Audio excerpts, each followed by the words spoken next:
Settle into the quiet of night, dear listener, as we venture together into the shadowed halls of ancient memory, where the stories of gods unfold like whispers in the darkness.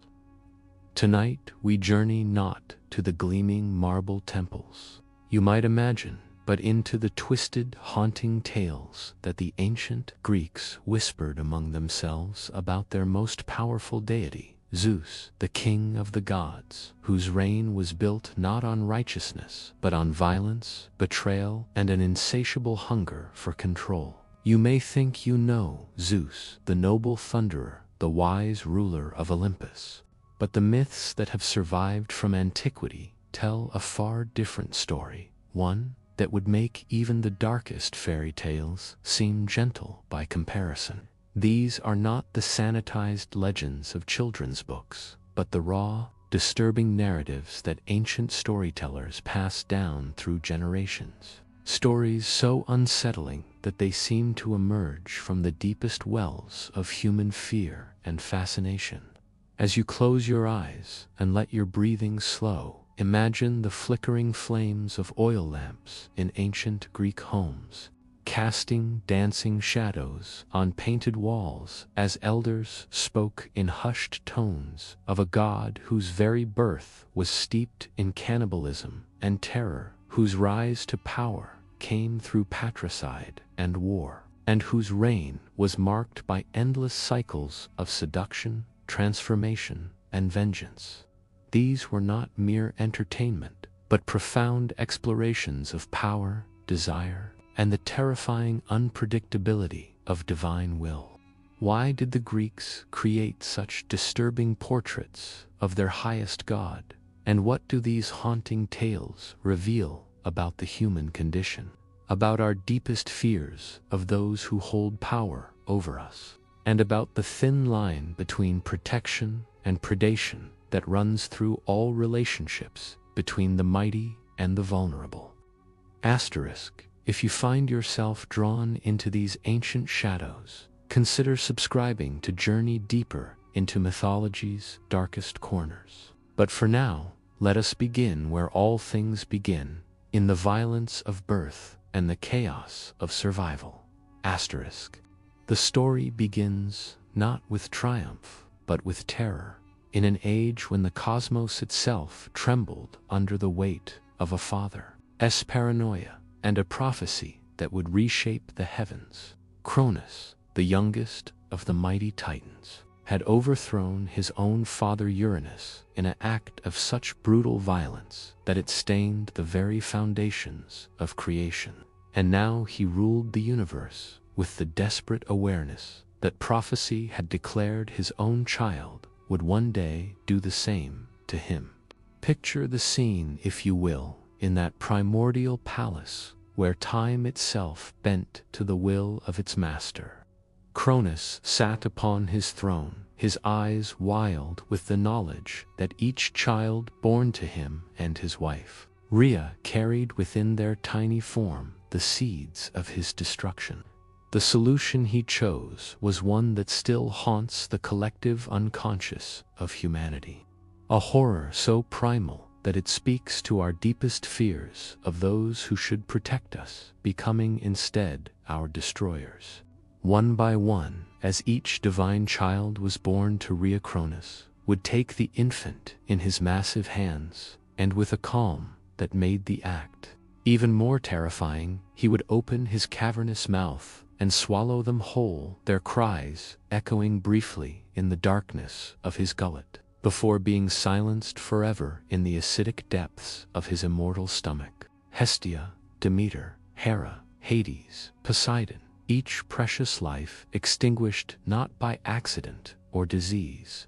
but by the calculated cruelty of a father who valued his power more than his children's lives. Rhea watched this horror unfold again and again, her heart breaking with each lost child, her mind slowly fracturing under the weight of helpless maternal grief. She could feel the life growing within her womb, could sense the divine power that pulsed in the child she carried, and she knew that this baby, like all the others, was destined for the same terrible fate, unless she could find the courage to defy the most powerful being in the universe. When the time came for the birth of her sixth child, Rhea made a choice that would echo through eternity. As the labor pains racked her immortal body, she fled to the island of Crete, to a hidden cave on Mount Ida where the very stones seemed to hold their breath in anticipation.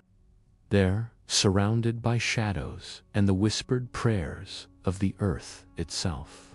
she gave birth to Zeus, the child who would one day reshape the cosmos, but who entered the world already marked by violence and deception. The infant's first breath was drawn not in a palace of gold and marble, but in the damp darkness of a cave. His first sight, not the loving gaze of both parents, but the desperate, tear-streaked face of a mother who knew that to save him, she would have to lie to his father with a skill that would make the most accomplished deceiver pale with envy. Rhea wrapped a stone in swaddling clothes, holding it with the same tenderness she would have shown her actual child, and returned to face Cronus with her heart hammering against her ribs like a caged bird. When she placed the disguised stone in Cronus's waiting hands, he looked down at what he believed to be his newborn son with the same cold calculation he had shown the others, without hesitation, without even a moment's pause to consider the magnitude of what he was about to do. He opened his mouth and swallowed what he thought was Zeus whole, the stone disappearing into his gullet with a finality that should have marked the end of the threat to his reign.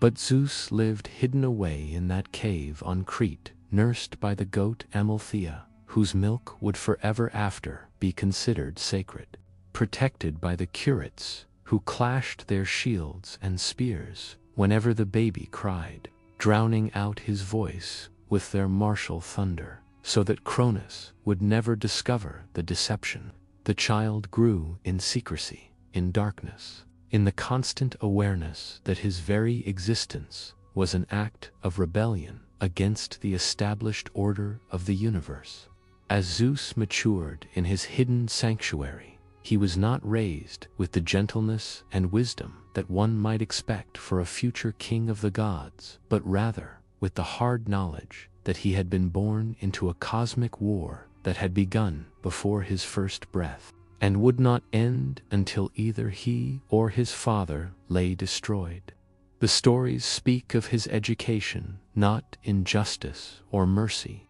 but in cunning and violence, in the arts of deception and war that would serve him in the terrible years to come. When he reached the fullness of his divine strength, Zeus emerged from the cave that had been his sanctuary and his prison, but he did not stride immediately into open battle against his father. Instead, he employed the first of many deceptions that would mark his reign, approaching Cronus not as a son seeking revenge, but as a humble cupbearer offering a drink to the Lord of the universe. The potion Zeus offered contained a substance given to him by Metis, the personification of cunning wisdom herself, a mixture that would force Cronus to disgorge all the children he had swallowed, bringing them back to life and consciousness in a violent reversal of their earlier deaths. Picture the scene as Cronus, trusting in his apparent victory over prophecy, drank deeply of what he believed to be wine, only to feel his immortal body convulse as the ancient magic took hold. The regurgitation that followed was as horrific as the original swallowing had been, as one by one Zeus's siblings emerged from their father's throat, now grown to their full divine stature, their bodies gleaming with the power that had developed during their strange gestation in the depths of Cronus' stomach. They came forth not as grateful children rescued by a loving brother, but as gods hardened by their bizarre imprisonment, their minds filled with the memories of darkness and the taste of their father's betrayal. Hestia, Demeter, Hera, Hades, Poseidon. Each emerged with their own divine specialties and their own burning desire for vengeance against the father, who had attempted to murder them in their infancy. But their rescue was not the end of the story, merely the beginning of a war that would shake the foundations of reality itself and establish Zeus not through noble birthright, but through the ancient right of conquest written in blood and lightning. The war that followed was not the clean, heroic conflict of later legends, but a sprawling, chaotic struggle that pitted children against parents, siblings against siblings, in a battle that would last for 10 long years and leave the cosmos itself scarred by its violence. The Titanomachy, as it came to be known, was fought not just with swords and shields, but with the fundamental forces of nature itself, as Zeus and his siblings marshaled earthquakes and storms, floods and fires in their struggle against the established order of their father's generation. Zeus did not fight alone, but allied himself with beings even older and more terrible than the Titans themselves, the Cyclopes and the Hecatonchires, the 100-handed giants who had been imprisoned in the depths of Tartarus by both Uranus and Cronus in turn. These beings, twisted by eons of imprisonment and torture, became Zeus's most powerful weapons. Their gratitude for freedom translated into an unstoppable fury against their former captors. The Cyclopes, masters of divine craftsmanship, forged for Zeus the thunderbolt that would become his signature weapon. But this was no mere symbol of authority like the scepters of mortal kings. This was a concentrated essence of destruction itself, capable of splitting mountains, boiling seas, and reducing entire armies to ash and memory with a single cast. In his hands, the thunderbolt became the ultimate expression of might making right, the divine endorsement of his claim to power through superior violence. The 100-handed giants brought to the war a different kind of terror, their massive forms able to hurl boulders the size of cities, their multiple arms allowing them to fight entire armies simultaneously, while their ancient rage at their imprisonment fueled their every action. They fought not for justice or righteousness, but for the simple pleasure of revenge against those who had wronged them, making them perfect allies for Zeus in his struggle against the established order. As the war raged across the heavens and the earth, the very landscape itself was transformed by the violence of divine conflict.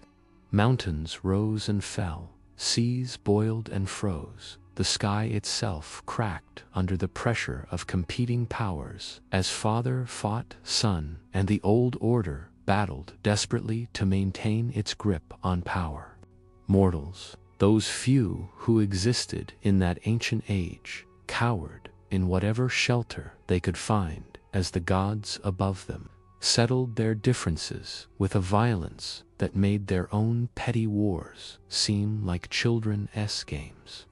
Cronus fought with the desperation of a ruler who knew that defeat meant not just the loss of power, but eternal imprisonment or death. For there was no middle ground in this conflict, no negotiated settlement that could satisfy both sides. He marshaled the other Titans to his cause, reminding them that Zeus's victory would mean the end of their age, and the beginning of something new and uncertain. But many of the Titans were weary of war and suspicious of Cronus's paranoia, having watched him devour his own children and wondering when he might turn that same violent paranoia against them. The tide of war turned slowly in Zeus' favor, not because he was more righteous or more deserving of power, but because he was more ruthless in his choice of allies and more willing to embrace the chaos of total war. While Cronus fought to preserve the existing order, Zeus fought to destroy it completely. to tear down everything that had come before and rebuild the cosmos according to his own vision and desire. When the final battle came, it was fought not on some glorious plain under the open sky, but in the deepest, darkest places of the earth, where the fundamental forces of creation and destruction met in their rawest forms. Zeus hurled his thunderbolts with a fury that shook the pillars of heaven, while the 100-handed giants seized entire mountain ranges and hurled them at their enemies like stones. The defeat of Cronus was total and final, but it was not achieved through noble combat or divine justice. Instead, Zeus and his allies simply overwhelmed their enemies through superior firepower and more effective brutality, proving that in the cosmos, as in mortal affairs, victory belongs not to the righteous, but to the strong. Cronus and his surviving Titan allies were not killed for they were immortal, but were instead chained and cast into Tartarus, that prison at the bottom of the world, where they would spend eternity in darkness and torment, their only crime being their loyalty to the old order that Zeus had chosen to destroy. With his victory complete, Zeus did not institute a reign of justice and wisdom, but rather established himself as the ultimate tyrant, a ruler whose authority rested not on law or divine right, but on the simple fact that he possessed the power to destroy anyone who opposed him. The thunderbolt became the symbol of his rule, but it was a symbol that promised not protection or guidance, but swift and terrible punishment for any who dared question his will. He divided the cosmos among himself and his brothers, but even in this division, his hunger for dominance was clear. While Poseidon received the seas and Hades, the underworld, Zeus claimed the sky and the earth, the realms where mortals lived and where the greatest power could be exercised. This was not a fair division among equals, but the calculated decision of a conqueror who understood that true power lay in controlling not just the heavens, but the lives of those who dwelt beneath them, the other gods, those who had fought beside him, and those who had remained neutral in the war. Quickly learned that Zeus's gratitude had limits, and his patience was virtually non-existent. He ruled Olympus not as first among equals, but as an absolute monarch whose word was law, and whose displeasure could mean exile, imprisonment, or worse. The golden age of divine cooperation and harmony that some later myths would describe was nothing more than wishful thinking, a pleasant fantasy that ignored the reality of a ruler who had gained his throne through patricide and held it through the constant threat of overwhelming violence. Zeus's paranoia about potential challengers matched and even exceeded that of his father. Cronus, for he had learned through bitter experience that prophecies could be true and that even the most powerful ruler could be overthrown by those closest to him. Unlike Cronus, however, Zeus did not content himself with passive defense against potential threats, but actively sought out and destroyed anyone who might pose even the slightest challenge to his authority. When he learned of a prophecy that one of his children, by the Titaness Metis, would overthrow him, Zeus did not simply swallow the child as his father had done, but swallowed Metis herself while she was pregnant, absorbing not just the threat, but the very source of the threat into his own being. This act of cannibalism, even more calculated and cold-blooded than his father's infanticide, established a pattern that would repeat throughout his reign: the casual consumption of others whenever they became inconvenient or dangerous. The child who would have been born from that union, Athena, eventually emerged from Zeus's head fully grown and armored for war. But she came forth not as an independent being with her own will, and desires, but as an extension of Zeus himself, a daughter whose very birth proclaimed her absolute loyalty to her father's reign. She was wisdom born of violence, strategy emerged from paranoia, and her gleaming armor was forged not from noble metals, but from the fears and suspicions that drove her father's every decision. Zeus's court on Olympus became a place where the other gods walked, carefully, always aware that their continued existence depended not on their divine nature or their contributions to the cosmos, but on their ability to avoid triggering their king's volatile temper. They had exchanged the tyranny of Cronus for the tyranny of Zeus, and while the new order might be more dynamic and unpredictable, it was no less dangerous to those who found themselves on the wrong side of divine displeasure. The king of the gods surrounded himself with symbols of his power. From the eagle that served as his messenger to the throne of gold and ivory from which he dispensed his arbitrary justice. But the most potent symbol remained the thunderbolt, that weapon of pure destruction that reminded everyone in his presence that their lives continued only at his sufferance. When Zeus spoke, thunder rolled across the heavens, and when he was angry, lightning split the sky, making the very cosmos itself a reflection of his emotional state. Yet for all his power and all his paranoia, Zeus could not escape the fundamental contradiction at the heart of his nature. The same contradiction that had driven his father to madness and would eventually color every aspect of his reign. He was a god who demanded absolute loyalty but trusted no one, who craved love and worship but inspired only fear and resentment, who sought to create a stable order but could only maintain control through constant violence and the threat of violence.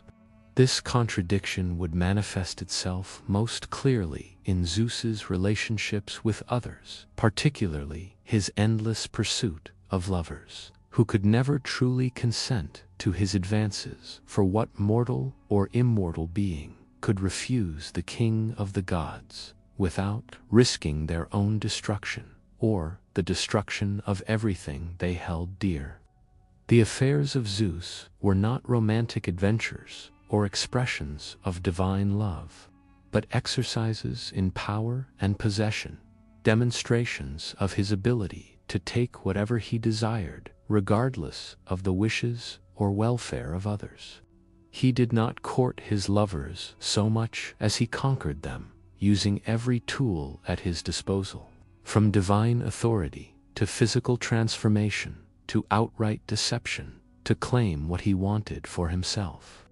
When Zeus desired Europa, the beautiful princess of Phoenicia, he did not approach her as himself, knowing that his true form would terrify her, but instead transformed himself into a magnificent white bull, a creature so beautiful and gentle that Europa was drawn to pet and eventually ride upon his back. Only when they were far from shore, surrounded by the endless expanse of the Mediterranean Sea, did she realize that her beautiful bull was something far more dangerous, and that she was now completely at the mercy of a being whose desires she could neither escape nor refuse. The transformation was typical of Zeus's approach to seduction, a combination of deception and overwhelming force that left his targets with no real choice in the matter.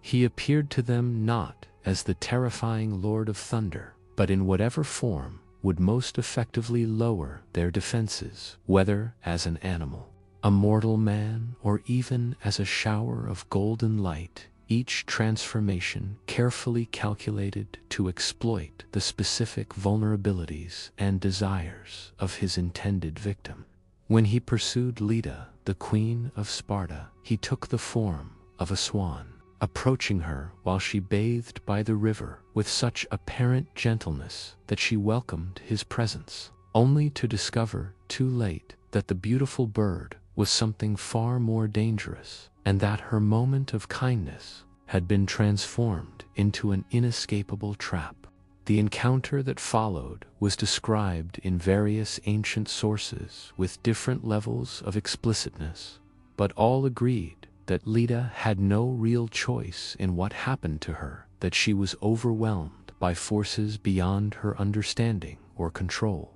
Perhaps most disturbing of all was Zeus's abduction of Ganymede, a young shepherd prince whose beauty caught the gods' attention as he watched his flocks on Mount Ida. Zeus transformed himself into an eagle, the very bird that symbolized his divine authority, and swept down to carry the boy away to Olympus, where he would serve as the god's cupbearer, and according to many sources, as his lover. The myth makes no attempt to disguise the nature of this abduction, or to suggest that Ganymede had any choice in his fate, presenting instead a stark picture of divine power used to satisfy personal desire without regard for consent or consequence. These transformations were not merely magical disguises, but profound violations of the natural order, demonstrations of Zeus's ability to reshape reality itself to serve his appetites. When he took the form of an animal, he was not simply wearing a costume, but becoming something genuinely bestial, embracing the savage aspects of nature that civilization sought to control and direct. When he appeared as a shower of gold to seduce Danae, imprisoned in a bronze tower by her father, he was asserting his ability to penetrate any defense, to flow through any barrier, to make himself irresistible and inescapable. The children born from these unions carried within themselves the violence and deception of their conception, becoming heroes and demigods whose own stories were marked by the same contradictions that defined their divine father. Perseus, born from Zeus's golden visitation to Danae, would become a hero, known for his cleverness and his ability to use deception and supernatural aid to overcome seemingly impossible challenges, reflecting in his adventures the same combination of divine power and moral ambiguity that characterized his father's reign. Helen of Troy, born from the union of Zeus and Leda, would become the most beautiful woman in the world, and the unwitting cause of the greatest war in ancient history, her very existence a testament to the chaos that flowed from Zeus's uncontrolled desires. The Trojan War, with its 10 years of slaughter and its aftermath of exile and revenge, could trace its origins directly back to that moment, when Zeus decided that his desire for Leda was more important than any consideration of law, custom, or human welfare. But Zeus's affairs were not simply matters between himself and his chosen targets, for he was married to Hera, his sister, and the queen of the gods, whose jealousy and rage at his infidelities would create some of the most disturbing and tragic stories in all of Greek mythology. Hera was not merely a scorned wife, but a goddess of marriage and family, whose very nature was violated by each of her husband's betrayals, making her fury not just personal but cosmic in its implications. The marriage of Zeus and Hera was itself a product of deception and force, for according to the myths, Zeus had courted his sister by taking the form of a cuckoo bird, appearing to her bedraggled and pitiful during a storm, so that her natural compassion would lead her to shelter him against her breast. Only when she had taken the apparent bird into her arms did Zeus resume his true form, and by then it was too late for Hera to escape the consequences of what appeared to be her own choice, but was actually another example of her brother's manipulative power. Their marriage, celebrated throughout the cosmos as the union of the king and queen of heaven, was from the beginning a relationship built on inequality and deception, a dynamic that would poison every aspect of their interactions and turn what should have been a partnership into an endless cycle of betrayal and revenge. Zeus claimed the right to pursue whomever he pleased, while demanding absolute fidelity from his wife, a double standard that reflected not divine justice but the arbitrary power of a tyrant who recognized no law but his own desire. Hera's response to her husband as infidelities was not the quiet suffering of a mortal wife, but the terrible vengeance of a goddess whose power was second only to Zeus's own. Unable to punish her husband directly without risking the destruction of the cosmos itself, she turned her fury on his lovers and their children, pursuing them with a relentless hatred that spanned generations and transformed innocent victims into the casualties of divine politics. When Zeus fell in love with Io, a priestess of Hera's own temple, the irony was almost too cruel to bear. But Zeus pursued her anyway, transforming her into a white heifer to hide her from his wife's jealous gaze. Hera was not deceived by this transparent ruse and demanded the heifer as a gift, then set the hundred-eyed giant Argus to watch over her rival, ensuring that Io could never escape her bovine form or find peace in her transformed state. The torment that followed was both physical and psychological, as Io wandered the world in her animal form, driven by the gadfly that Hera sent to sting her whenever she tried to wrest her human consciousness trapped within a body that could not speak or plead for mercy. Her suffering became a testament to the lengths to which Hera would go to punish those who became entangled in her husband's desires, even when they had no choice in the matter. The story of Leto, mother of Apollo and Artemis, revealed another aspect of Hera's vengeance. For when the Titaness became pregnant by Zeus, Hera forbade any land from offering her shelter for the birth. Leto wandered in agony across the ancient world, her divine pregnancy a burden that no mortal realm dared help her bear, until finally the floating island of Delos, which belonged to no nation and feared no earthly power,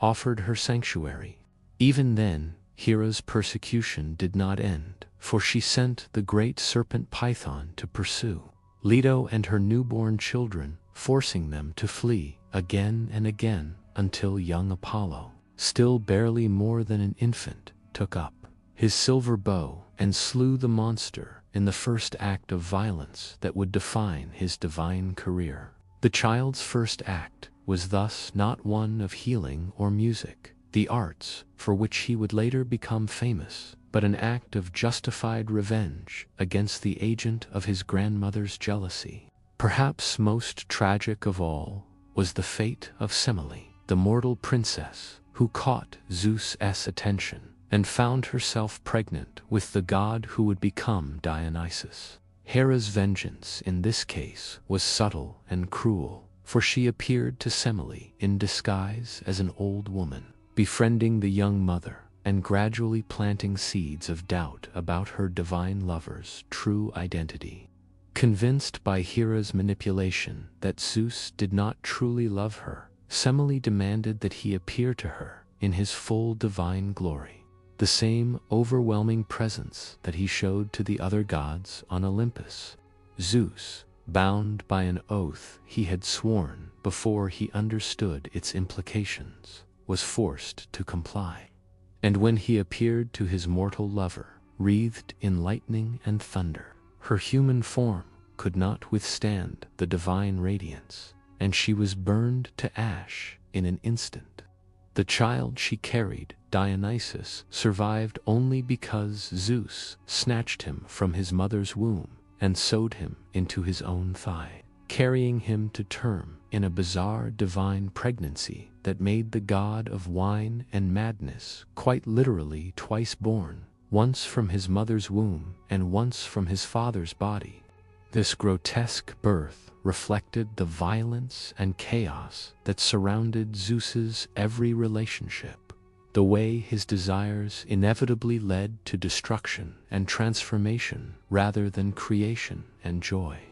Hercules, perhaps the most famous of Zeus's mortal children, spent his entire life suffering for his father's sins, driven to madness by Hera's persecution and forced to perform 12 impossible labors as penance for crimes committed while under the influence of divine insanity. His superhuman strength, inherited from his divine father, became both a blessing and a curse, for it made him capable of performing miracles, but also of causing destruction on a scale that no mere mortal could achieve. The hero's life was a constant struggle against the consequences of his parentage, as Hera's hatred pursued him from birth to death, ensuring that he could never find peace or happiness despite his noble intentions and heroic deeds. His marriages ended in tragedy. His children died by his own hand during his fits of madness, and his very strength became a burden that isolated him from normal human relationships and condemned him to a life of violence and exile. These stories, told and retold around ancient fires, served as warnings about the nature of power and desire, about the ways in which those who hold authority over others can abuse that authority to satisfy their own appetites without regard for the suffering they cause. Zeus's transformations and deceptions, his casual disregard for the consent and welfare of his lovers, his willingness to allow others to suffer for the consequences of his actions, all reflected a profound understanding of the ways in which power corrupts and absolute power corrupts absolutely. The ancient Greeks who first told these stories were not naive about the nature of their gods, but understood them as representations of the forces that shaped human existence, both the creative and destructive aspects of power, sexuality, and divine authority. Zeus was not a moral exemplar, but a cautionary tale, a reminder that even the most powerful beings in the cosmos were subject to the same appetites and weaknesses that plagued mortal rulers, magnified to cosmic proportions. As Zeus's reign continued and his appetites remained unsatisfied, the cycle of desire, deception, and destruction that defined his relationships began to reshape the very nature of the cosmos itself. The children born from his various affairs became gods and heroes in their own right, but they carried within themselves the contradictions of their divine father, the same combination of tremendous power and moral ambiguity that made them capable of great good and great evil in equal measure. The influence of Zeus extended beyond his immediate family to encompass the entire structure of divine and mortal society, for his example taught that might makes right, that power justifies itself, and that the strong need not concern themselves with the consent or welfare of the weak. This was not a lesson that the ancient Greeks accepted uncritically, but it was one that they recognized as a fundamental truth about the nature of authority and the ways in which it could be abused. In the myths of Zeus's children, we see the working out of these themes across generations.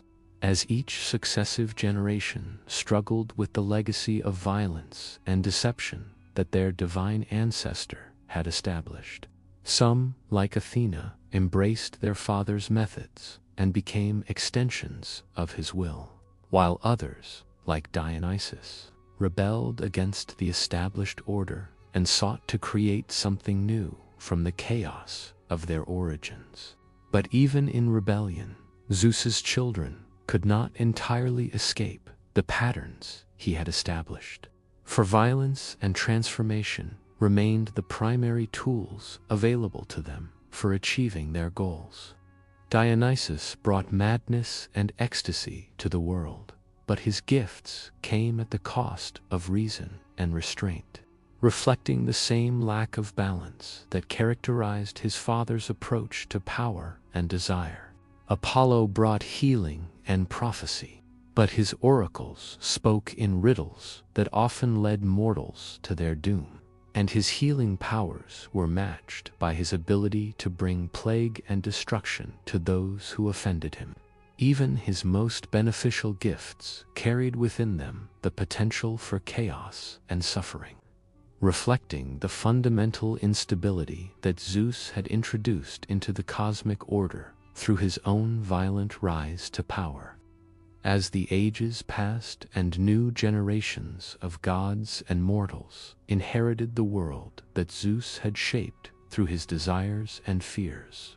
the patterns he had established became so deeply embedded in the nature of reality that they seemed natural and inevitable rather than the products of one being's choices and character. The idea that power should be used responsibly, that authority should be exercised with restraint and wisdom, became foreign concepts in a cosmos where the ultimate example of divine behavior was a god who took whatever he wanted and destroyed whatever stood in his way. The mortals who lived under this divine order learned to expect nothing better from their earthly rulers. For how could mortal kings be held to higher standards than the king of the gods himself? The examples of Zeus's behavior provided justification for every form of tyranny and abuse, every casual disregard for the rights and welfare of the powerless, every transformation of authority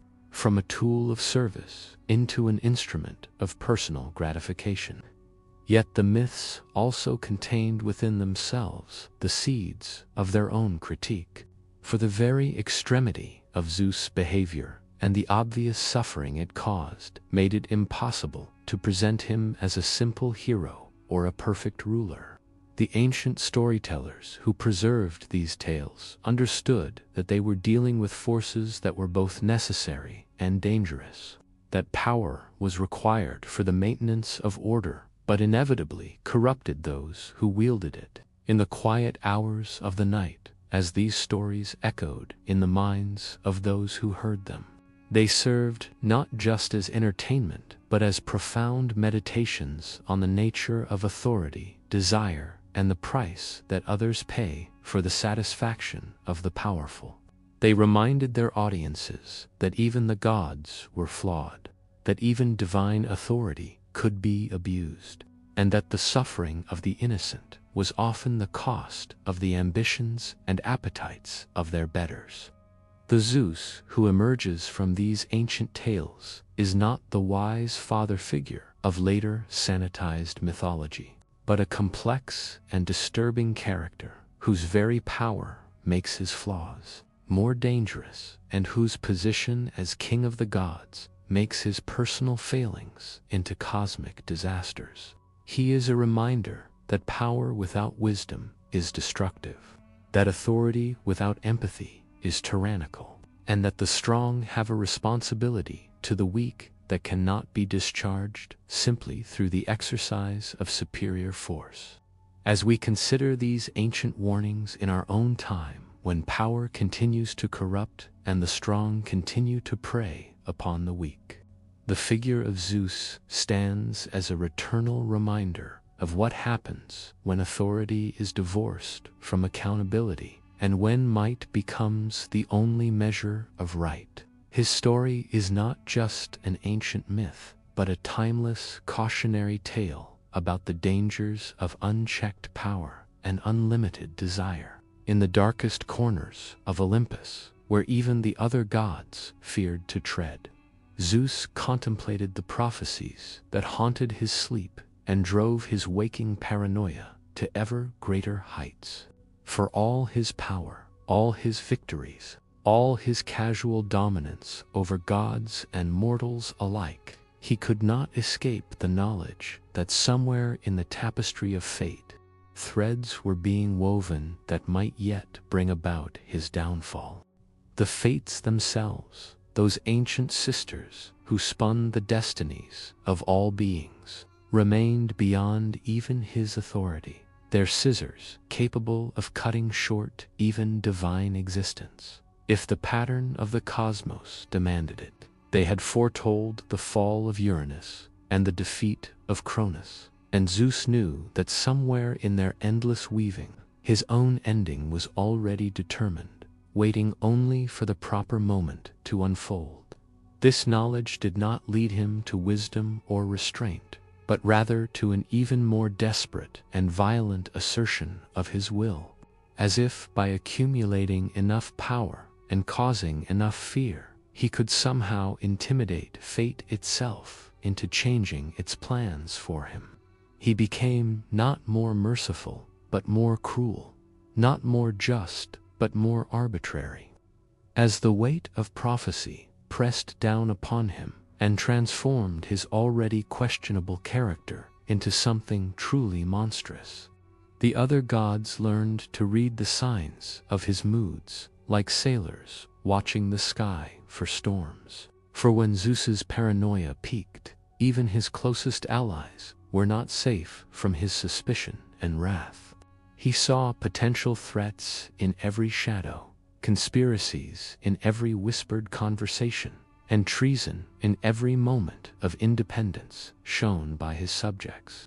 When the sea-nymph Thetis caught his attention, Zeus pursued her with his usual determination. But when he learned that her son was prophesied to be greater than his father, he immediately abandoned his desire and forced her to marry a mortal instead, ensuring that any child she bore would be limited by human weakness rather than divine strength. This calculated cruelty, the destruction of love for the sake of power, became typical of his later years, as fear gradually consumed whatever capacity for genuine affection he might once have possessed. The marriage of Thetis to the mortal Peleus, celebrated throughout the divine realm as a grand wedding that all the gods attended, was actually a profound act of cosmic manipulation, a deliberate weakening of a potential threat disguised as a joyful celebration. The child born from this union, Achilles, would indeed become greater than his father, but his mortality would ensure that his greatness would be brief. His threat to Zeus's authority limited by the short span of human life. Yet even this seemingly perfect solution carried within it the seeds of chaos, for Achilles would become the hero of the Trojan War, that great conflict whose origins traced back to Zeus's own desires and whose consequences would reshape the ancient world. The apple of discord, thrown by Eris, the goddess of strife, who alone among the immortals had not been invited to the wedding, would eventually lead to the judgment of Paris and the abduction of Helen, setting in motion a chain of events that would make Zeus's attempt to control fate into the very mechanism by which fate achieved its ends.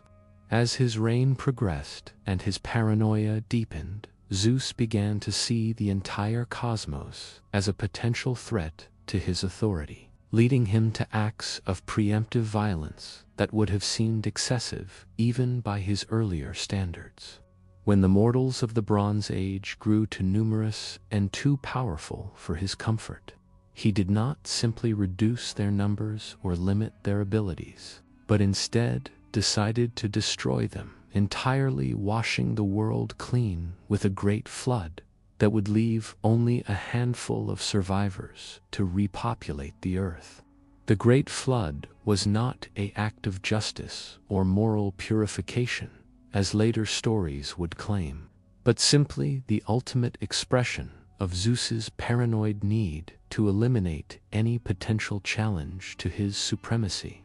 The mortals had committed no great crime beyond the sin of existing in numbers large enough to potentially threaten divine dominance. But this was sufficient to condemn them to extinction in Zeus's increasingly unstable mind. Only Deucalion and Pyrrha warned by the Titan Prometheus, who had already earned Zeus's hatred for his championship of humanity, survived the deluge in their makeshift ark, riding out the divine wrath until the waters receded and left them alone in a drowned world. Their repopulation of the earth, accomplished by throwing stones that transformed into human beings, created a new race of mortals who understood from their very first breath that they existed only at the sufferance of gods who could destroy them on a whim. This new humanity, born from stone rather than divine breath,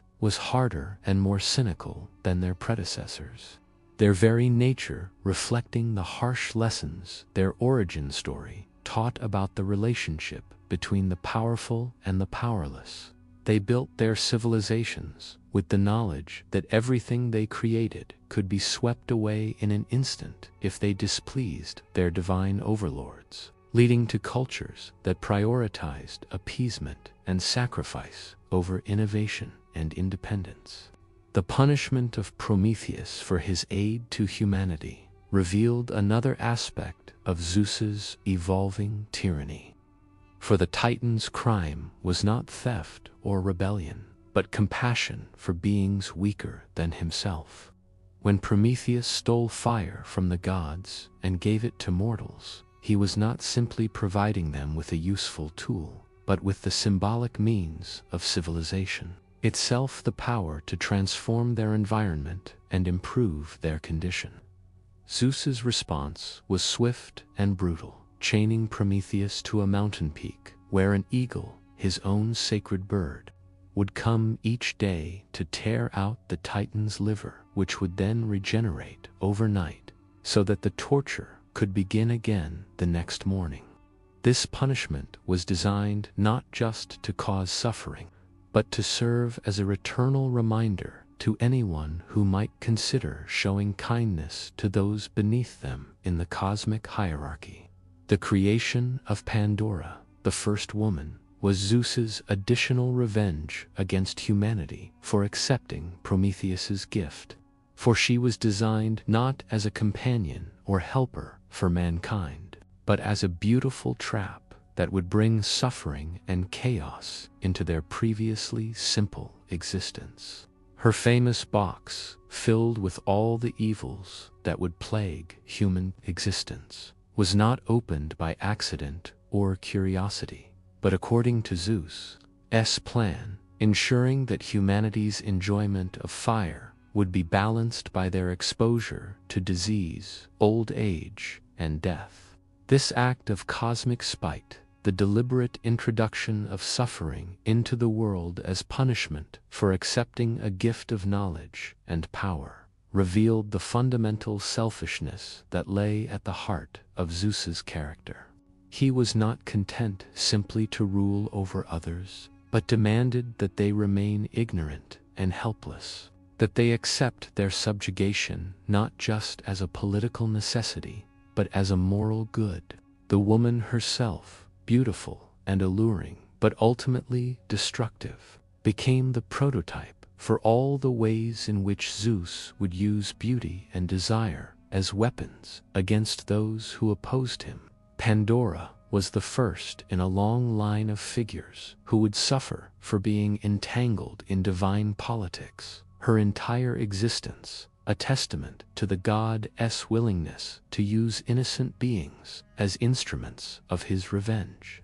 As the eons passed and Zeus's rule became more entrenched, his court on Olympus transformed from a family gathering into something resembling the palace of an oriental despot, where flattery and fear were the primary currencies, and where survival depended on reading the tyrant's moods with perfect accuracy. The other gods learned to compete for his favor, while carefully avoiding any appearance of independence or ambition that might trigger his paranoid suspicions. Hera, despite her status as queen and her periodic rebellions against her husband's authority, found herself increasingly isolated as Zeus's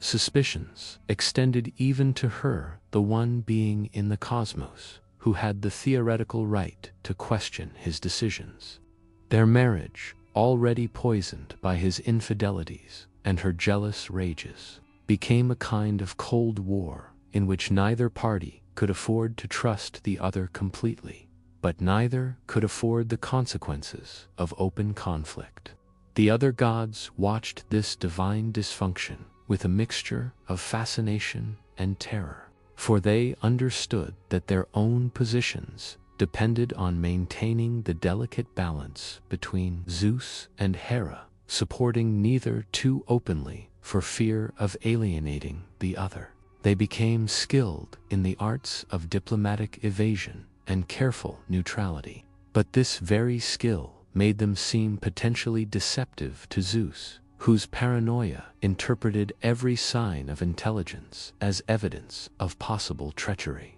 Apollo and Artemis, the twin children of Zeus and Leto, represented both the potential and the limitations of divine offspring in this increasingly toxic environment. Apollo's gifts of prophecy and healing made him valuable to his father's regime, but also potentially dangerous, for a god who could see the future might discover knowledge that Zeus preferred to keep hidden, existed outside the traditional structures of marriage and male dominance, making her simultaneously admirable and threatening to the established order. Athena, born from Zeus's head after he swallowed her mother, remained the most reliable of his children, but even her loyalty was purchased at the cost of her own independence, for she existed as an extension of Zeus's will rather than as a free agent with her own agenda. Her wisdom was his wisdom, her strategies served his goals, and her very existence proclaimed the superiority of male authority over female creativity. Dionysus, the twice-born god of wine and madness, represented the chaotic potential that lurked within every divine birth, for his domain encompassed not just the joy of celebration, but the destructive power of intoxication and the dangerous liberation of the repressed. His festivals, where normal social boundaries dissolved and mortals acted out their hidden desires, served as a kind of pressure valve for the tensions created by Zeus's oppressive order. But they also demonstrated the thin line between civilization and chaos that his rule maintained. The younger gods, born into this atmosphere of suspicion and control, but on their ability to remain useful to Zeus while never becoming threatening to him. This created a divine court where innovation was discouraged, where questioning authority was impossible, and where the natural development of younger gods was stunted by the need to remain perpetually subordinate to their increasingly paranoid ruler.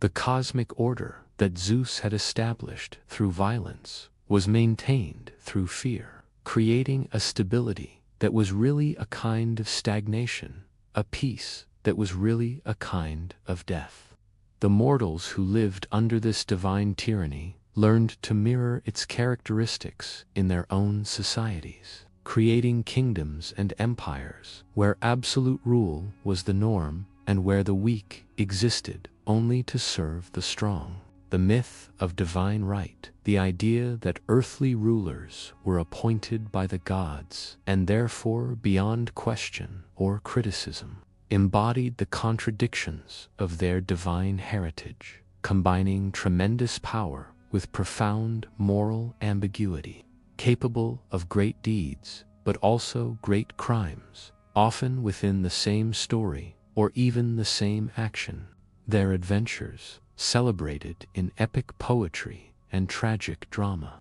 served as both entertainment and warning, showing audiences the prices paid for divine favor and the costs of challenging divine authority. Perseus, armed with gifts from the gods and guided by divine wisdom, slew the Gorgon Medusa and rescued Andromeda from a sea monster, but his heroism was made possible by the same divine intervention that had condemned Medusa to her monstrous fate in the first place. His triumph was built on someone else's tragedy, his glory purchased with another's suffering, reflecting the zero-sum nature of power in Zeus's cosmos. But his strength was also the source of his greatest crimes, the murders of his wife and children during fits of divinely sent madness.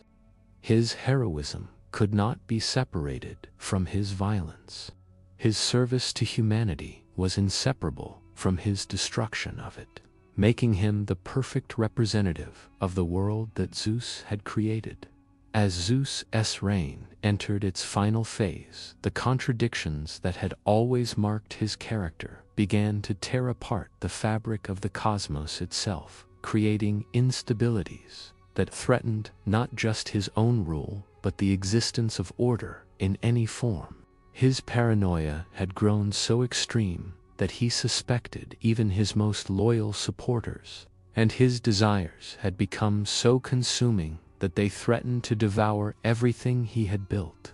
The prophecies that had always haunted him began to manifest in subtle ways, not through direct challenges to his authority, but through the gradual erosion of the very foundations on which that authority rested. The mortals who had once feared and worshipped him began to question the justice of divine rule. The gods who had once competed for his favor began to seek ways to limit his power, and the cosmos itself began to show signs of the strain caused by eons of tyrannical mismanagement. But Zeus, trapped by his own nature and blinded by his own fears, could not see the approaching crisis or understand that his attempts to prevent his prophesied downfall were actually hastening its arrival. Each act of violence created new enemies. Each betrayal destroyed another alliance. Each attempt to tighten his control loosened his grip on power,